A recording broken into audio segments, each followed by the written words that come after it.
regardez le Léo Show. Mettons qu'on parle un peu de matériel, ça ressemble à quoi est-ce que là je vois que tu as un SM7B devant toi? Est-ce que c'est ça qui est utilisé dans tout le studio?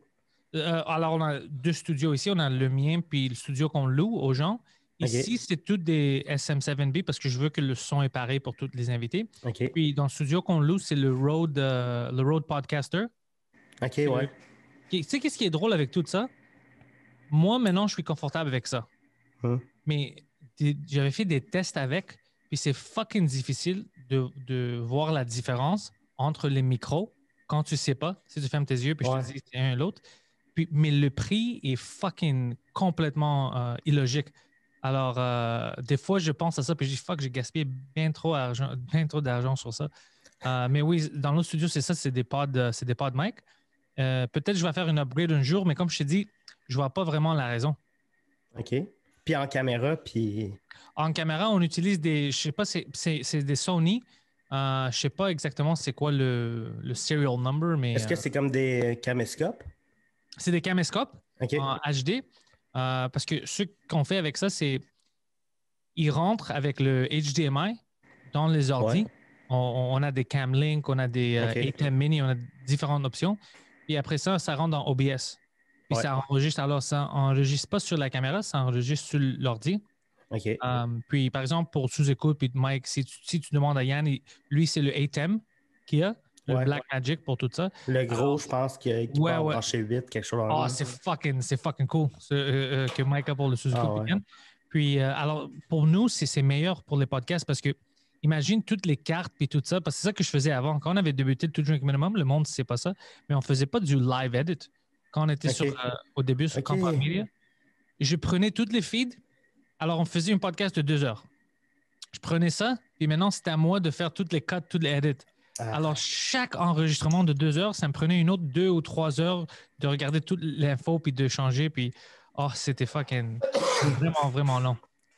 Vraiment long. C'est ça qui est cool parce qu'aujourd'hui, à l'époque, quand Mike a commencé sous-écoute, là, ça coûtait cher du matériel pour faire du podcast, puis c'était pas si cher que ça encore. Ça commençait à être abordable. Mais aujourd'hui, tu peux te faire un studio de podcast pour moins de 2000 $. Oui, ça dépend de qu'est-ce que tu veux, mais je dis toujours au monde parce que j'ai des amis, des humoristes qui m'envoient des textes. Ils disent hey, je veux faire un podcast de ma chambre. J'ai besoin de quoi? Alors, je demande, c'est-tu avec des invités? Non, whatever. Puis, je leur donne une liste que moi, je propose. Puis, c'est vrai. Maintenant, tu peux le faire tout seul. Tu peux absolument le faire tout seul avec moins de 2000 pièces. Ça dépend de la qualité puis qu'est-ce que tu veux faire. Ouais. Pour nous, même ça, à cause qu'il y a des choses que tu ne penses pas au début, comme les rideaux qu'on a ici, les lumières, des choses comme ça, c'est là où le prix fucking augmente beaucoup. Mais pour les micros, puis le console, vraiment, l'ordi va te coûter beaucoup. Mais si tu es smart, puis tu regardes, tu n'es pas une impulse buy, tu regardes un peu, tu peux vraiment faire ça affordable, puis affordable. Puis la console que j'ai, je peux brancher 4 micros, 4 casques. C'est quelle console? C'est la Zoom PodTrack. OK, c'est déjà bon. Je la connais. Je pense... fuck, c'est qui d'autre qui a ça? C'est 4. Il y a un autre de mes amis qui a ça. Tu peux brancher 4 micros, 4 casques, gérer le volume de tout. Tu as 4 soundpads. Tu enregistres sur des cartes SD. Toutes les... Et tu peux l'amener avec toi, c'est fucking petit. Ouais, tu peux brancher, tu peux mettre des batteries. Ouais, moi, j'ai le Rodecaster. Ouais. Puis le Rodecaster, ils m'ont envoyé une affaire de USB. Si j'ai pas une place à brancher, c'est du USB Power. Alors, je suis même pas sur, comme je peux être pas branché, je peux être sur un avion, je n'ai pas besoin d'un ordi. C'est tout indépendant avec des cartes SD. Tout est fait comme ça, petit, puis... Mais le Rodecaster, là, on parle de technique, là, mais c'était pas mal la première console qui était faite pour du podcast. Là. Ouais. Après ça, selon moi, Zoom est arrivé avec du meilleur matériel. Là. Ça dépend de comment tu l'utilises puis qu'est-ce que tu veux, mais Zoom a toujours pour dans recording. Le son, Zoom est excellent. Ouais. Comme pour l'audio, il y a toujours des compagnies. sais, comme Shure, Sennheiser, il y a toujours des compagnies que tu peux aller puis tu es comme, OK, même si j'achète la version 1 ou 3 ou 2, mon argent ne va pas être gaspillé. On a plein d'options maintenant, ouais. Mais oui, ma console coûte 250$.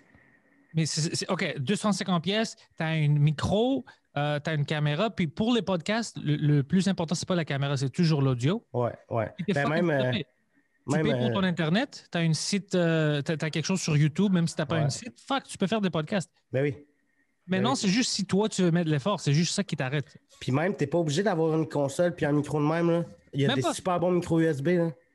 OK, moi, au début, quand j'avais commencé, ça fait 10 ans des podcasts, c'était une micro USB. C'était de la merde comparé à aujourd'hui, mais quand même, c'était quelque chose. Puis, on faisait des podcasts.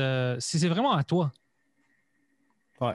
Ben, tu sais, j'arrête pas de répéter que tu n'as pas besoin de grand-chose pour faire du podcast, mais j'ai quand même mon objectif du studio, de mon studio de rêve. Juste un studio qui coûterait fucking cher, mais juste parce que je trippe sur les caméras puis les micros, puis je trouve ça fucking nice. Hein. Écoute, ça c'est pas quelque chose de mauvais parce que même moi ici, l'argent que j'ai mis dans ce studio-là, fuck man, c'est quoi, 5-10 fois plus que tout l'argent que j'avais mis avant pour toutes ces années de podcasting.